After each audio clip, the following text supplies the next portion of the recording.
दिवाली के त्यौहार की शुरुआत धनतेरस से शुरू होने जा रही है। धनतेरस को स्वास्थ्य से जुड़ा हुआ एक पर्व भी माना जाता है और जब इस तरीके की मान्यता भी है कि कुबेर जो है, कुबेर भगवान है, उस दिन इनकी पूजा होती है और आयुर्वेद से संबंधित कुछ ऐसी चर्चाएं हम हमारे जो वरिष्ठ पत्रकार हैं रमेश पुरोहित, इनसे बात करेंगे और धनतेरस के बारे में जानेंगे कि आखिर ये पर्व क्यों खास है, क्यों स्वास्थ्य से जुड़ी चीज़ें इस जो धनतेरस का पर्व है यहाँ पर विशेष हो जाती है।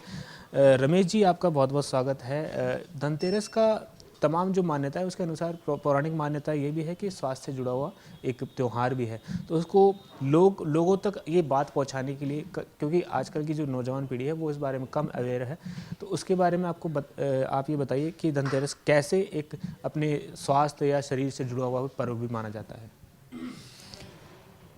शास्त्रों में कहा गया है, वेदों में कहा गया है कि पहला सुख निरोगी काया, और हम 100 साल तक जीने की कल्पना करते हैं।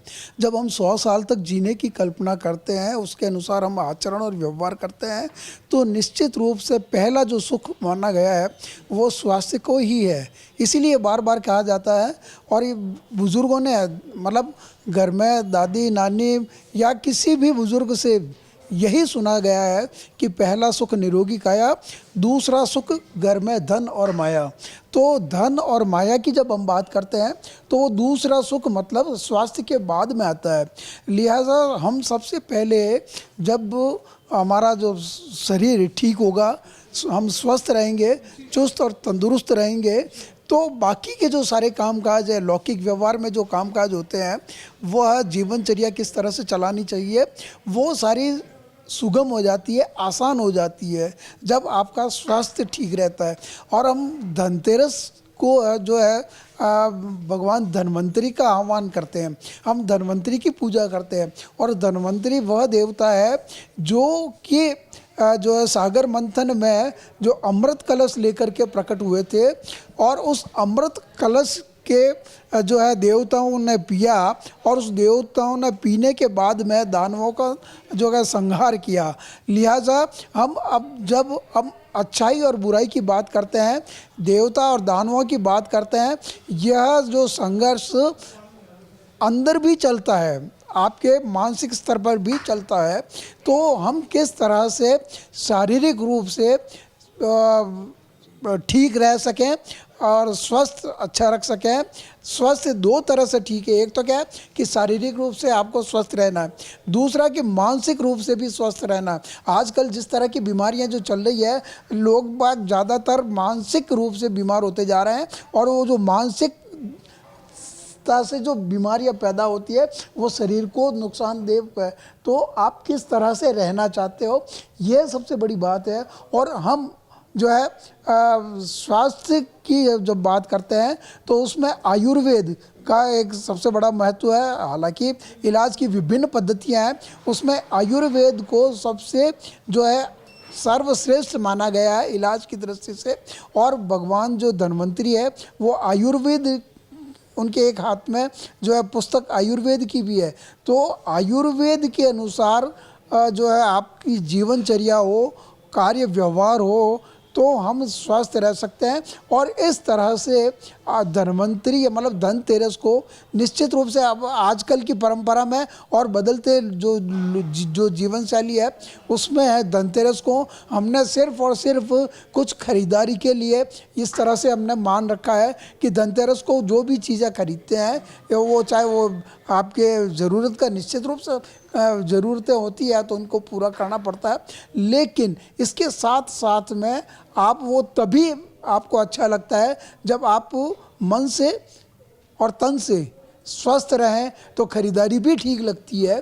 तो धनतेरस का जो पर्व है वह कई मायनों में जो है हमारे जीवन से सीधा जुड़ा हुआ है और बहुत महत्वपूर्ण रखता है कि जब हम पहले सुख निरोगी काया से अगर बात शुरू करते हैं और धन और माया तक पहुंचेंगे, और लक्ष्मी का भी आह्वान हम जो है दीपावली के दिन करते हैं, तो अगर शरीर स्वस्थ रहता है तो दीपावली का जो पर्व जिसकी हम पूजा करते हैं माँ लक्ष्मी की, तो पैसा किस तरह से आएगा, उस देवी को हम कैसे मनाएंगे, उनकी पूजा अर्चना कैसे करेंगे, जब शरीर मन से और शारीरिक रूप से हम मजबूत रहेंगे तो लक्ष्मी भी अपने पास में आ जाएगी। लिहाजा ये 5 दिन का जो पर्व है धनतेरस से शुरू होता है और भाई दूज पर जाकर के समाप्त होता है। तो सबसे पहले हम अपने आप को शारीरिक रूप से और मानसिक रूप से मजबूत करें तो लक्ष्मी का जो आह्वान है वो भी बहुत अच्छी तरीके से हो सकता है। समुद्र मंथन के समय जब विष पिया तो भगवान शिव ने पिया, ऐसी पौराणिक कथाएं हैं। जब ये अमृत निकला तो भगवान जो धन्वंतरी है उनके हाथ में रहा। लेकिन जो आजकल का जो परिवेश है उसके अनुसार आपको क्या लगता है कि आयुर्वेद की तरफ लोगों का रुझान कम होता जा रहा है, एलोपैथिक की तरफ, हर छोटी बात पे एलोपैथिक की तरफ बढ़ रहे हैं? तो जिस तरीके से जो अमृत है, अमृत में आयुर्वेदिक जो उपचार है उसको कैसे लोग अपने जो जीवन शैली उसमें ढाल सकते हैं, कैसे एलोपैथिक से छुटकारा पा सकते हैं, ये भी एक बड़ी कहीं ना कहीं देखने वाली बात है। तो आपको क्या लगता है कि ये पर्व एक संदेश है कि आयुर्वेद की तरफ भी बढ़ना चाहिए? क्योंकि आयुर्वेदिक अपना जो सनातन जो पौराणिक मान्यता है उनके अनुसार अब तक जो पहले इलाज होता आया था वो आयुर्वेदिक के तौर पे ही होता आया था। लेकिन लोग जैसे समाज आगे बढ़ रहा है, कहीं ना कहीं सभ्य हो रहा है, दवाई आ रही है, एक से बढ़कर एक विदेशी दवाई आ रही है, एलोपैथिक आ रही है, तो आयुर्वेद कहीं ना कहीं डाउन होता जा रहा है। तो पुरोहित जी, इसके संदर्भ में क्या कुछ ऐसे आपकी तरफ से मैसेज है कि लोगों को किस तरीके से आयुर्वेद की तरफ बढ़ना चाहिए? क्योंकि आयुर्वेदिक जो पद्धति है वो काफ़ी एक स्ट्रॉन्ग पद्धति है, भारत में नहीं अब विदेशों में आयुर्वेद को कहीं ना कहीं फॉलो किया जा रहा है। वेद का मतलब होता है ज्ञान और आयुर्वेद का मतलब है कि शरीर के बारे में जो ज्ञान हमको मिला वो आयुर्वेद अथर्ववेद की जो एक उपशाखा है उसमें आयुर्वेद जो है हमारा आता है। लिहाजा आयुर्वेद का मतलब ये है कि ये पूरी तरह से प्राकृतिक व्यवस्था पर आधारित है। प्राकृतिक का मतलब ये है कि सत्व और रज और तमस, ये 3 प्रकृतियाँ हमारे जो है शरीर में भी है और बाह्य वातावरण में भी जो हमेशा रहती है। इसको एक जो है ऋत शब्द से भी हम कहते हैं और ऋत का मतलब होता है एक कॉस्मिक ऑर्डर। जिस तरह से प्रकृति अपने अनुसार अपनी गति के अनुसार चलती है, ठीक उसी तरह से ब्रह्मांड में जो सारी चीज़ें हैं अपने अपने स्वतः ही बगैर किसी रिमोट कंट्रोल के काम करती है। हमारे शरीर के अंदर भी एक ब्रह्मांड है और उस ब्रह्मांड को बाह्य ब्रह्मांड के साथ में जोड़ करके कैसे रखा जाए, यही सबसे बड़ी बात है। और आयुर्वेद इसी पद्धति को लेकर के चलता है कि आपके बाह्य आवरण में जो चीज़ें प्रकृति से प्रदत्त दी हुई चीज़ें हैं उनका इस्तेमाल करते हुए हम अपना जीवन आचरण को व्यवहार में लाते रहें।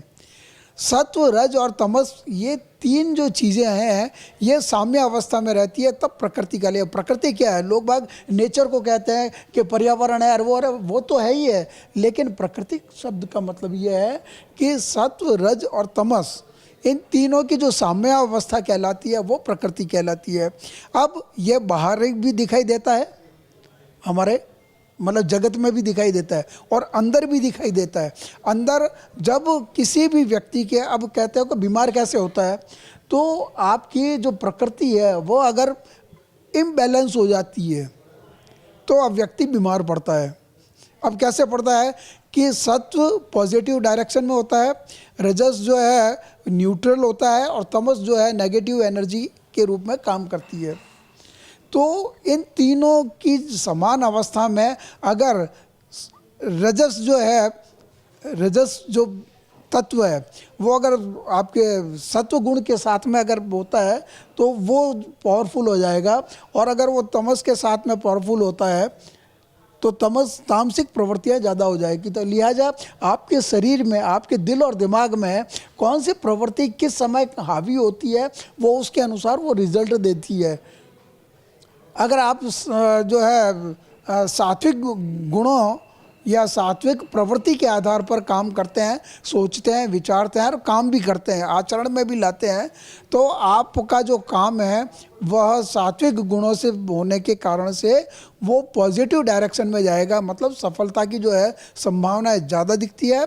और तामसिक प्रवृत्ति के साथ में अगर रजस जुड़ता है तो वो नेगेटिविटी के तरफ जाता है और आपको वो नकारात्मक जो है परिणाम देता है।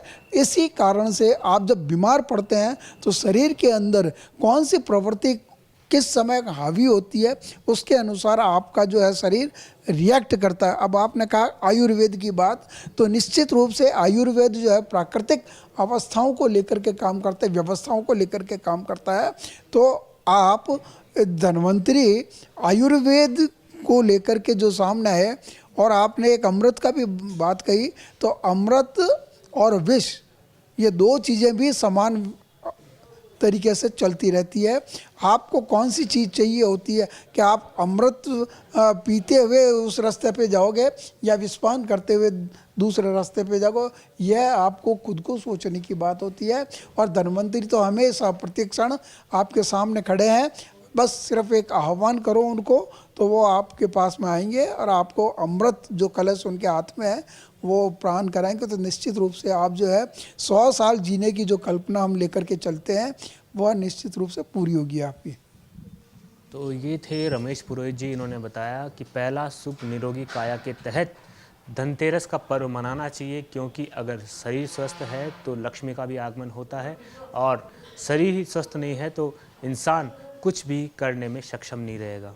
ऐसी ही तमाम खबरों के लिए आप बने रहिए लोकमत राजस्थान के साथ।